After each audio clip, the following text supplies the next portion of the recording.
سلام. دیروز اولین مرحله از این مسابقات انجام بود و 14 تا از شما عزیزان بتونستید به همه تا سوالان جواب درست بدید. 9 مرحله ده باقی بمونه، اصلا ناامید نیوید. امیر روال مسابقه از این قراره که این 10 مسابقه درون هر کسی تعداد مراحل بیشتری بتونی با جواب کامل به همین سوالات پشت سر بنی. مثلا ممکنه این 10 مرحله درون همین نفر اول اصلا فقط بتونستی به 7 مرحله کامل جواب درست بده بی، ولی چون از اون بالاتر کسی نیسته اون به نفر اول، پس اصلا ناامید نبید.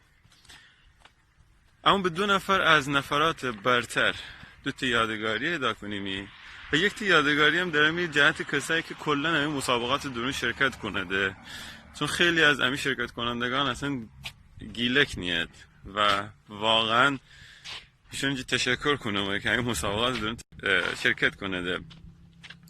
و یه نکته خواستم بگم و اونم اینه که این مسابقه مرا در وهله اول جنبه یه مقدار یادگیری داره، آموزش داره. من خودم هم یاد گیرم میشه، مرسنیتون نیه که همه کلماتو بدونم، خودم هم تحقیق کردم، نوشتم که با هم یاد بگیریم. اگر دوستانی کسایی داریدش می دوربر دوست دارید که همین فرهنگ گیلکی، همین زبان گیلکی اشاره بدیم، ایشون رو دعوت بکنید که باید مسابقات درون شرکت بکنه. خیلی ممنون. حالا همین ضرب المثل امروز. همین ضرب المثل امروز از این قراره که خانه‌ای که 2 تا سگ بیسه هیچ شال دنبال نشید.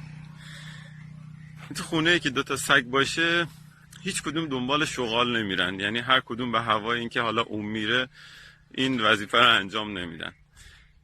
یه نمونه فارسی خوبی هم داره، خوشحال میشم که اون نمونه فارسی رو شما زیر این پست برام کامنت کنید.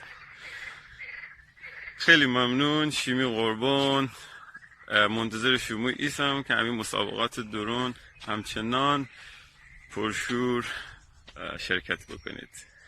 خداحافظ.